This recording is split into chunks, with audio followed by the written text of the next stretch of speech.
அனைவருக்கும் வணக்கம். 5 வருட அறிவாலய அடிமையா இருந்துகிட்டு, அறிவாலயத்துக்கு அடப்பு எடுத்துக்கிட்டு இருந்த ஒருவருக்கு திடீரென்று துணை முதல்வர் ஆகணும் அப்படின்ற ஒரு ஆசை வந்திருக்கு. அது யார் அப்படின்ற விவரத்த நான் வீடியோக்குள்ள சொல்றேன். அடுத்து பார்த்தீங்கன்னா, இன்னைக்கு பனையூர்ல தலைமைச் செயலகம், அதாவது நம்மளுடைய தமிழக வெற்றி கழக தலைமை அலுவலகத்துல நம்மளுடைய முதல்வர் இருக்காரு. ஆனாலும் கூட இணைப்பு விழால கலந்துக்கிடாததுக்கு காரணம் என்ன? இன்னைக்கு விஜயபாஸ்கர் அவர்கள் வந்து மொத்தமா 2 விஜயபாஸ்கர் இணைந்த மிகப்பெரிய விழாலயும் நம்ம முதல்வர் இல்ல. இந்த விழாலே இல்ல, தனிப்பட்ட முறையில நிர்வாகிகளை சந்தித்து வருகிறார். அதற்கு காரணம் என்ன அப்படின்றத நம்ம விரிவா பேச போறோம். கைதுக்கு பயந்து லண்டன் தப்பி ஓடிய முன்னாள் முதல்வர் ஸ்டாலின் அவர்கள், இதை பத்தி நம்ம விரிவா பேச போறோம். சேனலுக்குள்ள வந்தவங்க லைக் அண்ட் சப்ஸ்கிரைப் பண்ணிக்கோங்க. நம்ம 3ஆம் முதல்வராகிய ஸ்டாலின் அவர்கள் ஆட்சி காலத்துல இருக்கும்போது முட்டாள் முதலமைச்சர்னு ஆதவ் வந்து ஒரு விஷயத்துல சொல்லியிருப்பாரு. அது ஏன் அப்படின்ற விஷயம் இப்ப வந்து பெருசா வெடிச்சிட்டு இருக்கு.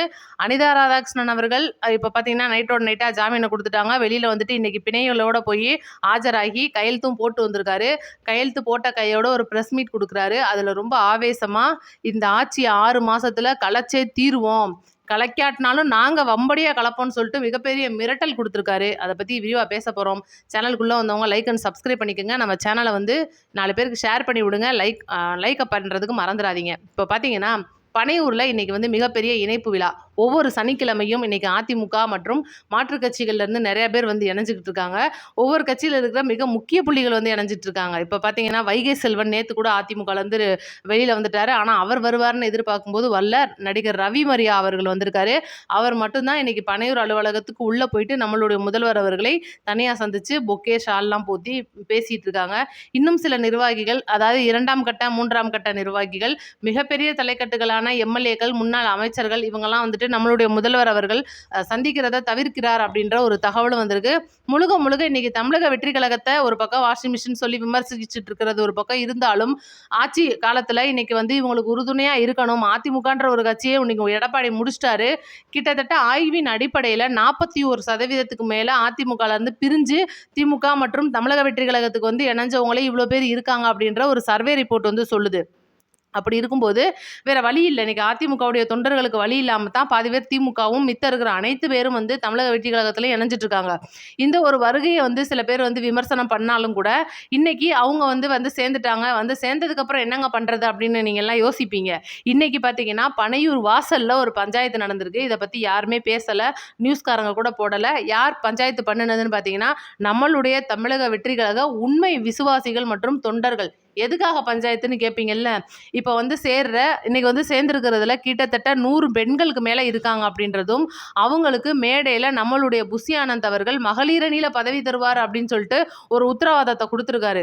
இதே உத்தரவாதம் விஜயபாஸ்கர் அவர்கள் வந்து 2 விஜயபாஸ்கர்கள் இந்த மாதிரி ஆட்கள் வந்து சேர்ற அந்த ஒரு மேடை, அதாவது 4-5 செரட்டன் ஹோட்டலில் நடந்த அந்த மேடையிலே வந்து சொல்லும்போது, அப்போ அதுக்கு முன்னாடி இருக்கிற தமிழக வெற்றி கழக தொண்டர்களை இன்னைக்கு 75% மேற்பட்ட அனைத்து பேருக்கும் நிர்வாகிகள், மாவட்ட செயலாளர்கள் பொறுப்பு கொடுத்து வச்சிருக்காங்க.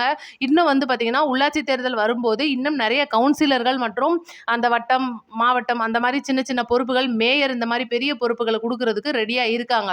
இவ்வளவு நாட்கள் நமக்கு அந்த பொறுப்பு வரும்னு சொல்லிட்டு எதிர்பார்த்துக்கிட்டு இருக்கிற நிர்வாகிகள் நிறைய பேர் இருந்துட்டு இருக்காங்க. இது ஒரு பக்கம் இருக்கும்போது இன்னைக்கு 2ஆம் கட்டமா வந்து அதிமுக வந்து சேர்ற பெரிய தலைக்கட்டுகள், ராஜினாமா பண்ணிட்டு வர சில சிறிய தலைக்கட்டுகள், இந்த மாதிரி இருக்கும்போது வர்றவங்க ராஜினாமா பண்ணிட்டு வர்றாங்க. அவங்களுக்கு நம்ம கொடுக்க போறோம், இடைத்தேர்தல் வரும்போது விசில் சின்னத்துல நிக்க வைக்க போறோம் அப்படின்னு சொல்லி மிகப்பெரிய கனவோட இருக்கும்போது தேர்தல் ஆணையம் இப்போதைக்கு இடைத்தேர்தல் கிடையாதுன்னு சொல்றாங்க. அது ஒரு பக்கம் இருக்க, அதிமுக சார்பில் 2 விஜயபாஸ்கர் மேலையும் வழக்கு போடுறாங்க. இவ்வளோ நாள் வந்த எம்எல்ஏக்களை விட்டுட்டு இப்போ வந்திருக்கிற 2 விஜயபாஸ்கர்கள் மேலையும் பெரிய வழக்கா போட்டு நேற்று CVS சண்முகம் அவர்கள் நான் வந்து அதிமுகவில் இருக்கேன்னு எனக்கே தெரியலன்னு சொல்லி புலம்புறாரு. இவ்வளோ விஷயங்களை இன்னைக்கு அதிமுகல இருந்து நம்மளுடைய முதல்வர் அவர்கள் சந்திச்சுக்கிட்டு வரும்போது இந்த இணைப்பு எதுக்கு நடக்கணும்? ஒரு இன்முகமா வந்து வரவேற்கிற ஆள் இல்லை அப்படின்னு சொல்லிட்டு வந்தவங்களும் குமுறுறாங்க அப்படின்ற ஒரு சின்ன தகவலும் வந்திருக்கு. முழுக்க முழுக்க இன்னைக்கு வந்து வலுக்கட்டாயமா வந்து சேர்றவங்கள நம்ம வந்து வேற வழி இல்லாம வரவேற்கிறோமோ அப்படின்ற முறையில தான் இன்னைக்கு புஷி ஆனந்த் அவர்களுடைய பேச்சு இருந்துச்சு. கவனிச்சவங்க யார் அப்படின்றத மறக்காம கமெண்ட்ல சொல்லிருங்க.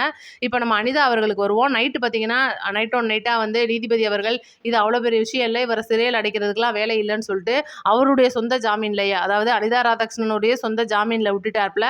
ரூ. 10,000 வந்து அந்த பிணை பணம் அதோட விட்டுட்டாரு. இன்னைக்கு காலையில பார்த்தீங்கன்னா, அவருக்கு வந்து பிணைய வந்து நிரூபிக்கணும் அப்படின்ற ஒரு இடத்துல இருக்கும்போது, 2 பிணைகளோட ஜஸ்ட் கொஞ்ச நேரத்துக்கு முன்னாடி போயிட்டு ஆஜராகிட்டு கையெழுத்த போட்டுட்டு ஏன்னா 10 நாள் கையெழுத்து போடணும். கையெழுத்து போட்டுட்டு ஆஜராகிட்டு வந்துட்டாரா? வந்தவரு பேட்டி குடுக்குறாரு. என்ன குடுக்குறாருன்னா, எங்களுடைய தலைவர் வந்து திமுக தலைவர். இப்ப அவர் வந்து ஊருக்கு போயிருக்காரு. லண்டனுக்கு போயிருக்கிறாப்ல. இருந்தாலும் நாங்க வந்து எப்பவுமே என்னையெல்லாம் வந்து தமிழக வெற்றி கழகத்துல இழுக்க பார்த்தாங்க. நான் அதெல்லாம் முடியாதுன்ட்டேன் தெரியுமா? அப்படின்னு சொல்லிட்டு ரொம்ப பீத்திக்கிட்டு இருக்கிறாப்ல. செங்கோட்டையன் அவர்கள் நேருக்கு நேரா கேட்டிருக்காரு. "அப்படியாப்பா உன்னை யார் அந்த டிவிகேல கூப்பிட்ட மகராசன் மட்டும் எனக்கு சொல்லு" அப்படின்னு சொல்லியிருக்கிறாப்ல.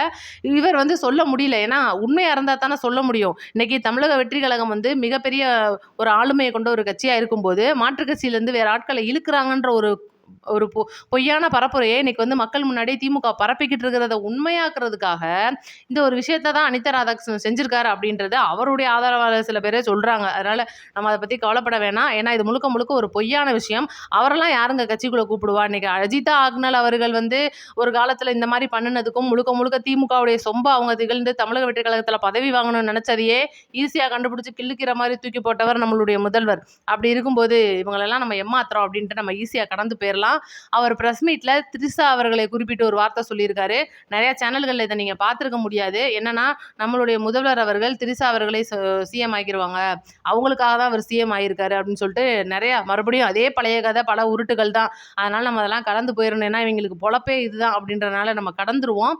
அடுத்து பார்த்தீங்கன்னா திமுக தலைவரான ஸ்டாலின் அவர்கள் இன்னைக்கு செந்தில் பாலாஜி அவருடைய தம்பியான அசோக்குமார் 2 பேத்துக்குமே பார்த்தீங்கன்னா செந்தில் பாலாஜியோட பேரண்ட்ஸ் பெற்றோர்கள்ட்ட அந்த சம்மனை கொடுத்துருக்காங்க. அவங்க அப்பா கையெழுத்தும் போட்டாரு. ஏன்னா ஒரு சில பேர் வந்து கையெழுத்து போட மாட்டாங்க, செவுத்துல வந்து ஒட்டி வச்சுட்டு போயிடுவாங்க. இந்த மாதிரி சம்பவங்கள்லாம் நடக்கும். முழுக்க முழுக்க இவங்களுடைய பெற்றோராகிய அவங்க அப்பா வந்து கையெழுத்து போட்டாரு. இப்போ எப்போ எங்கே கிடைச்சாலும் அவர் அப்படியே தூக்கிட்டு போய் உள்ளே போடுறது தான் வேலை. ஏன்னா இதை நீங்கள் யோசிச்சு பார்க்கணும். இந்த ஒரு இடத்துல வழக்கு விஷயத்த வருமான வரித்துறை அவர் மேலே வழக்கு போட்டிருக்காங்க, அமலாக்கத்துறை வழக்கு இருக்குது. அவர் வந்து இந்த துறைகளில் அமைச்சராக இருக்கும் போது இவ்வளோ ஆட்டையை போட்டதுன்ற வழக்கு ஒரு பக்கம் இருந்தாலும் முழுக்க முழுக்க அதெல்லாம் மத்திய துறையில் வர சில வழக்குகளாக இருக்கும். சிபிஐ வழக்காக இருக்கட்டும், இதெல்லாம் வந்து அவங்க வந்து முன்ன பின்ன டைமிங் ஆகும். அவரை தூக்கி உள்ளே போடுறது, ஏன்னா ஜாமீனில் இருக்கிறவர் உள்ளே போடுறதுக்குள்ளே இவர் வேற வேலையை பார்த்துடுவார். ஏன்னா இன்னைக்கு திமுகவே பிஜேபி கூட தான் போய் சேரப்போகுது.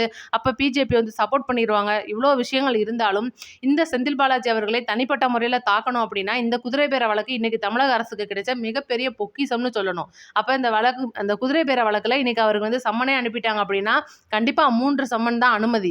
அதுக்கு மேல அவருக்கு பிடிவாரண்ட் போட்டுருவாங்க. அவரை கண்டிப்பா உள்ள தூக்கி வைக்கணுன்ற ஒரு கட்டாயத்துல காவல்துறை தள்ளப்பட்டுரும் அப்படின்றனால முழுக்க முழுக்க அந்த ஒரு வேகம் காட்டும் நம்மளுடைய தமிழக அரசு.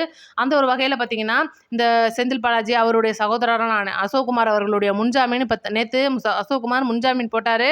வாய்ப்பு இல்லைன்னு சொல்கிற மாதிரி தான் தகவல் வருது. அப்போ முழுக்க முழுக்க திங்கக்கிழமைக்குள்ளே அவங்க சம்மனுக்கு ஆஜராகணும் அப்படின்றதும் என்ன பண்ண போகிறாங்க அப்படின்றத நம்ம பார்த்துட்டு இருந்தாலும் இந்த ஒரு விஷயம்லாம் வந்து இன்றைக்கி கிண்டி கிழங்கெடுத்துக்கிட்டு இருக்கிற தமிழக காவல்துறை எங்கே நம்மக்கிட்ட வந்துருவோம்னு சொல்லிட்டு பேரனோட அந்த ஒரு ஏதோ பட்டமளிப்பு விழாக்கு பயந்து வாங்கிடுவோன்ட்டு ஒரே ஓட்டமாக ஓடிட்டார் ஸ்டாலின் அவர்கள். 20 நாட்களுக்கு மேலே அவர் லண்டனில் இருக்க போகிறாரா அப்படின்ற ஒரு தகவல் வந்திருக்கு.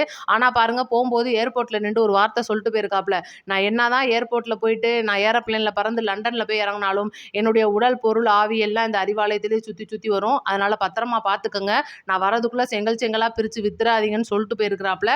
இது வந்து ஸ்டாலின் அவர்கள் வந்து வெளிப்படையாக சொல்லிட்டு போன ஒரு விஷயம். அடுத்து அதே அறிவாலயத்துக்கு இவ்வளோ நாளாக 5 வருஷம் அடப்பேற்றுக்கிட்டு இருந்தவர் இப்போ பார்த்தீங்கன்னா துணை முதல்வர் பதவி மேலே அவருக்கு ஒரு ஆசை வந்துருச்சு. நம்மளுடைய திருமாவளவன் அவர்கள் இன்னைக்கு தமிழக வெற்றி கழகத்துக்கு கூட்டணியாக வந்து ஆதரவு கொடுக்கும்போது ஒரு வார்த்தை சொல்லியிருப்பாரு. என்னன்னா, நான் திமுக தலைவர் ஸ்டாலின் அவர்கள் சொல்லி தான் வந்தேன்.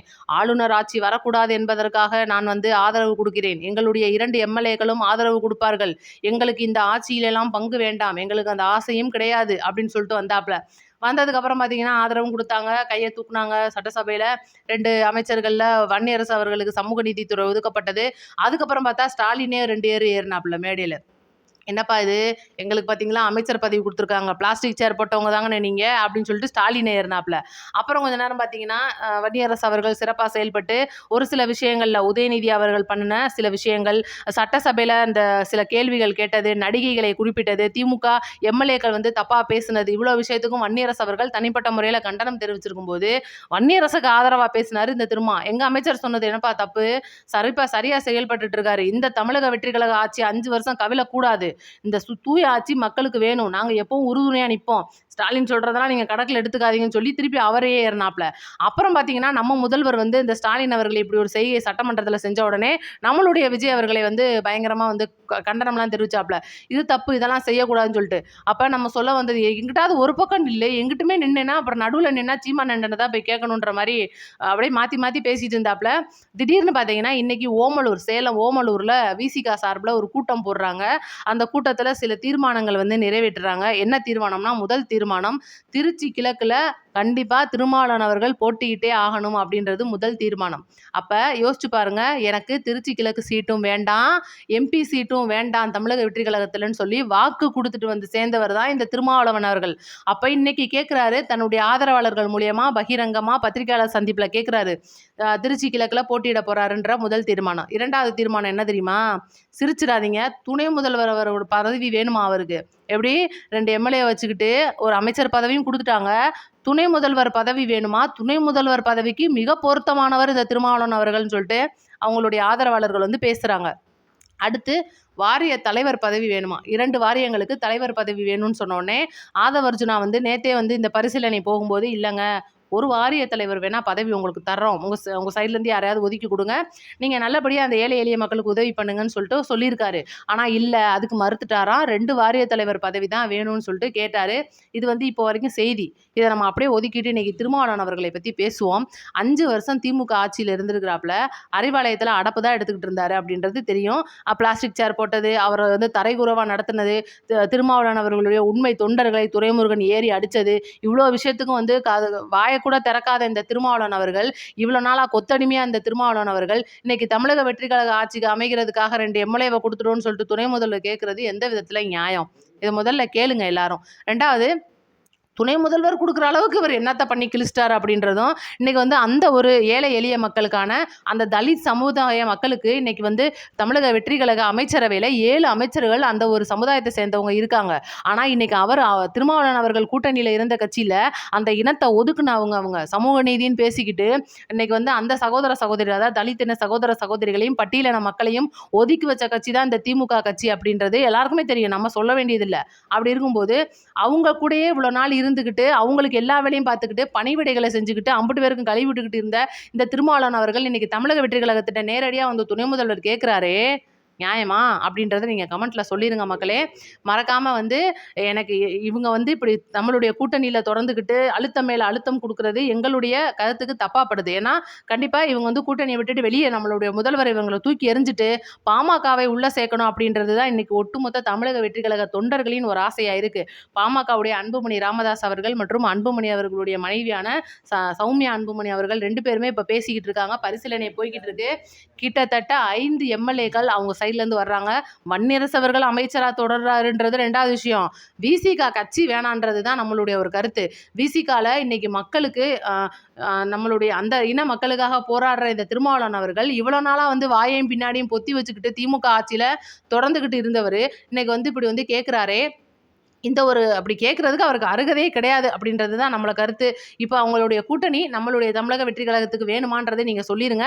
இப்படி கேட்குறதுக்கு அவருக்கு ஏதாவது இருக்கா அப்படின்றதையும் சொல்லுங்கள். அவருடைய தொண்டர்கள் அப்படின்ற சில பேர் வந்து நம்மளுடைய கமெண்ட் பாக்ஸில் கழுவிலாம் ஊற்றுறதுக்கு வருவாங்க.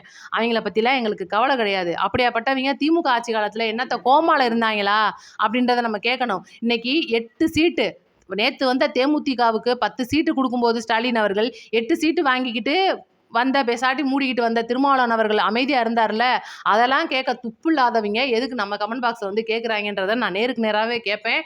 மறக்காமல் நம்மளுடைய தமிழக வெற்றி கழக தொண்டர்கள் இருந்தாலும் கேட்டுருங்க. இதுதான் நம்மளுடைய ஒரு கருத்து.